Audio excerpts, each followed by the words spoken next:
Olá pessoal, tudo bem? Aqui é o professor Rubens e nesse vídeo nós vamos falar sobre o gênero narrativo, que é um dos 4 gêneros literários. Além dele nós temos o gênero lírico, o gênero épico e o gênero dramático, que já vimos em outros vídeos inclusive, né? Mas para começar as nossas considerações, devemos entender que tem muita gente que diz que o gênero narrativo é derivado do gênero épico. Talvez isso não seja muito verdadeiro, porque as narrações já existiam, né, quando o gênero épico se tornou comum, né? Então, dá para se dizer que eles são equivalentes, que são irmãos, mas não necessariamente que o gênero narrativo seja derivado do gênero épico. O gênero épico é a narrativa em verso, né?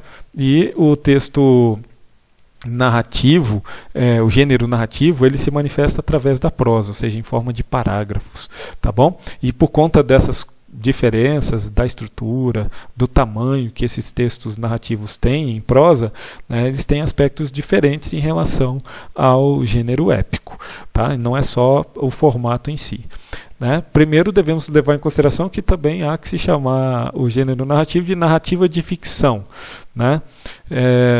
Essa narrativa de ficção seria justamente porque boa parte das histórias contadas são produto da imaginação de quem as escreve, né? Até parecem com realidade muitas vezes, mas são criações do imaginário, né? E há algumas subdivisões aí do gênero narrativo, né? Alguns subgêneros. Entre eles, para começo de conversa, nós destacamos aqui o conto, que costuma ser uma narrativa mais concisa.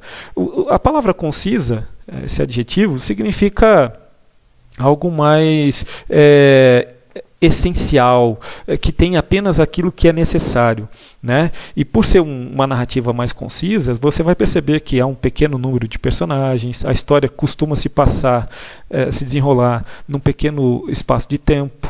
Normalmente é uma história o enredo ele trabalha mais aspectos psicologizantes, né? Ele possui apenas uma unidade dramática, ou seja, não existem núcleos diversificados de personagens como você encontraria, por exemplo, num texto narrativo mais longo, né? É importante você dizer e você perceber, melhor dizendo, que a ação do conto ela é centrada em um único ponto de interesse, num único personagem ou num único lugar. É sempre um único ponto de interesse, não tem mais do que isso, né? Normalmente ele é curto, mas pode ser que ele seja tão extenso a ponto de muita gente confundir com um romance, né? Mas não tão grande quanto seria um romance propriamente dito, entendeu?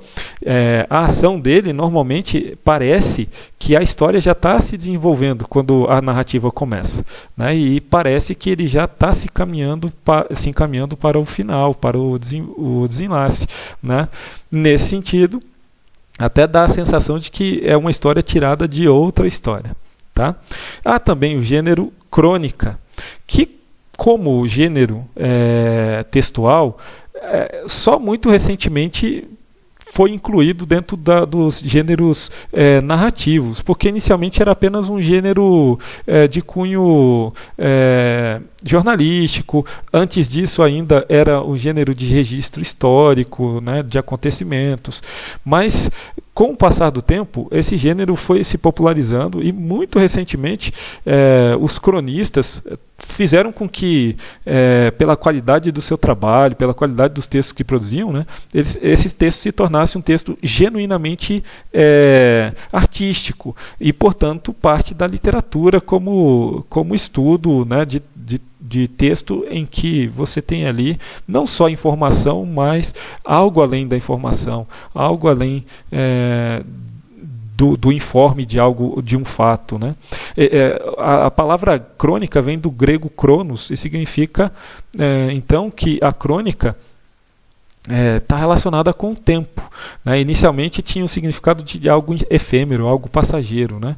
Mas hoje ela é uma espécie de apropriação da realidade com um propósito poético, quase filosófico, né? que proporciona a nós a possibilidade de refletirmos sobre a nossa realidade, né? Os grandes cronistas da atualidade, como Luiz Fernando Veríssimo, entre outros aí, né, fazem muito bem o seu papel ao escrever suas crônicas, né? Outro texto narrativo que nós temos, né, que dentro desse gênero, é a novela, que hoje aparentemente parece estar desaparecendo, né? Não é comum mais que os escritores produzam novelas, né? E não entenda novela aqui como a novela de televisão, tá? E nem fotonovela ou qualquer outra coisa que tenha um nome parecido com esse. Novela literária, né? Ela era uma narrativa mais ou menos curta, né? Um pouco mais curta do que o romance que a gente vai ver a seguir, tá? Mas ela é ordenada, tem início, meio e fim, e é completa, né?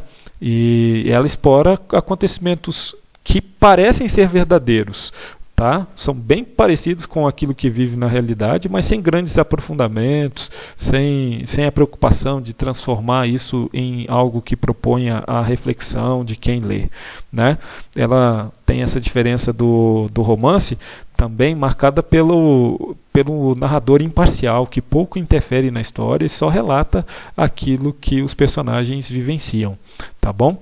Também costuma ter aí um enredo conciso, ou seja, que tem apenas o essencial para fazer com que o leitor poupe o seu tempo na hora de compreender a história. O romance não, o romance ele é mais complexo e extenso, já está até destacado aí para você. É uma narrativa cuja descrição das ações e dos sentimentos dos personagens é longa, né? Há que se ter uma dedicação aos detalhes, uma preocupação em esclarecer cada pormenor que seja importante para compreender não só o enredo, mas também as personagens, né, para se construir um perfil de cada uma delas, principalmente as protagonistas, né? Ele é bem mais completo, né, nesse sentido. Tem vários núcleos, né?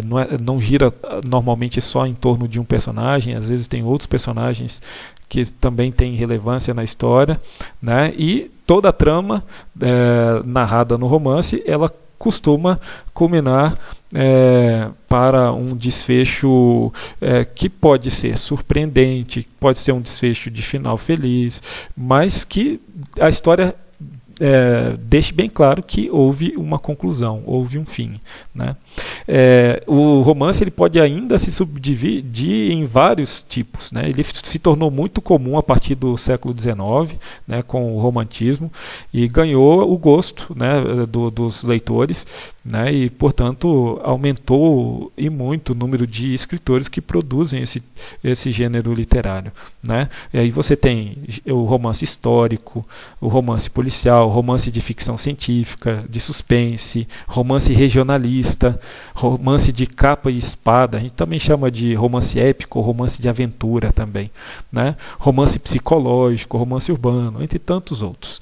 E, por fim, nós temos dois últimos itens dessa lista aqui. Temos a fábula, que é uma narrativa bem curta e que normalmente tem um fundo didático, né, na intenção de ensinar ao leitor valores morais importantes, né? Normalmente a gente percebe esses valores morais explícitos na parte final do texto, onde se lê lá moral da história, moralidade, né? Ou que fique subentendido também pela ação dos personagens. Aliás, as personagens são animais personificados que agem e pensam como seres humanos, né? E se o homem aparece, ele é apenas um figurante. Na ação dos animais, o leitor tem a possibilidade de se contrapor e perceber se as suas ações, as suas atitudes são equivalentes e, quem sabe, aprender algo relevante aí para a sua vida. Quando os personagens não são animais e sim objetos, seres inanimados, né, que se comportam como se fossem seres vivos, a fábula deixa de se chamar fábula e passa a se chamar apólogo. Mas é basicamente a mesma estrutura. E por fim a parábola. As parábolas são textos que ficaram muito populares na figura de Jesus Cristo, né, que foi, quem sabe aí, o maior utilizador delas. E sempre que Jesus contava uma parábola, ele tinha a intenção também de ensinar algo para as pessoas, né? Então elas tinham um fundo didático moral aí bem importante. As parábolas, elas são alegóricas, ou seja, são representativas de outra coisa. Quando você conta uma parábola, você quer que as pessoas percebam, na verdade, uma outra mensagem. Não é só a história em si, né? E diferentemente dos outros gêneros narrativos, né? Os objetos e seres que aparecem, eles não se personificam, tá bom? Não aparecem aí animais ou personagens como objetos que tenham ações como se fossem ações racionais, ações humanas. Ok? É isso aí. Eu espero ter ajudado você a compreender melhor esse gênero. Até a próxima. Ajudem sempre seus pais e nunca se esqueça, lavem as mãos.